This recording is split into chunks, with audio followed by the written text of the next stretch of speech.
À proximité du chemin des Dames, Pessy est un petit village troglodyte avec ses grottes creusées dans le calcaire. Jean-Pierre Breu est historien, il vit au pied de ces grottes que l'on appelle creutes et il en a exploré l'histoire. On constate ici qu'il y avait la présence d'une ferme qui est matérialisée par les mangeoires à chevaux, certainement un faible nombre. Ensuite, les soldats ont occupé, donc ont recreusé de nouvelles mangeoires.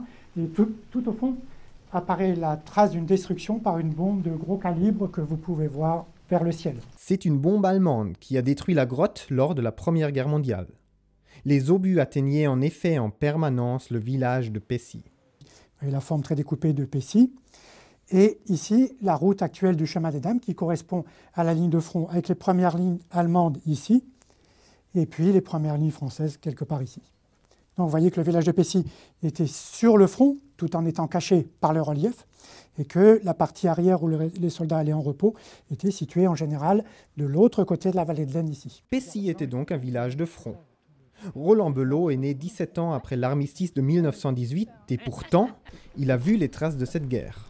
J'avais une fois, il y avait un gars qui est venu avec une grue. Il avait été tiré là-bas, il avait voulu faire un trou, il avait une caisse de grenade. Qu'il a trouvé. Et oui, il l'a trouvé, il a dit, embouche-le. Après, il l'a embouché, mais après, on l'a fait venir des gars exprès, et puis ils en avaient trouvé 5-6, et puis ils ont fouillé, mais ils n'ont plus trouvé. Mais je suis certain qu'il y en a encore. Lors de la guerre, la plupart des habitants de Pessy avaient fui devant les combats. Certaines creutes et presque toutes les maisons ont été détruites.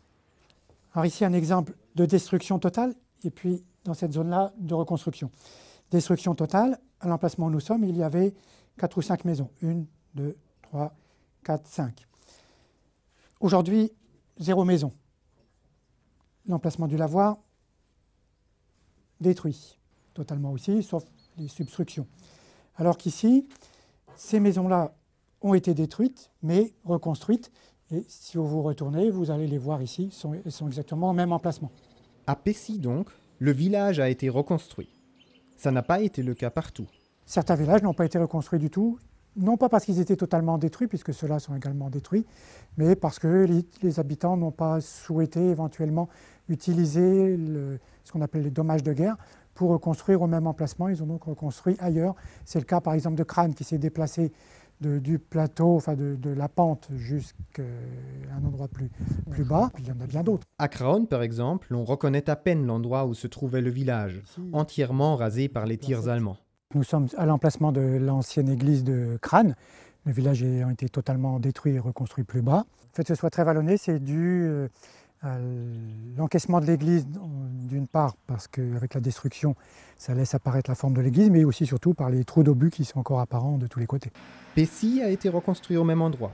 Craonne, de son côté, a été rebâti 300 mètres en contrebas de l'ancien centre. On n'a pas reconstruit au même endroit pour différentes raisons, mais notamment parce qu'une zone rouge avait été instituée par l'État à la fin de la guerre. Et dans cette zone, on pensait qu'on ne referait plus jamais rien, c'est-à-dire pas de culture et bien entendu pas d'habitat non plus. Le nouveau village étant moins en pente, il est possible aussi que ça ait plus d'avantage aux nouveaux habitants de se mettre sur une zone plus plate que d'avoir à escalader la colline tous les jours. On a peine à imaginer aujourd'hui dans ces villages qui ont retrouvé leur calme que sur chaque mètre carré de terrain, c'est en moyenne 1 tonne d'obus qui est tombée sur ces communes de la zone rouge.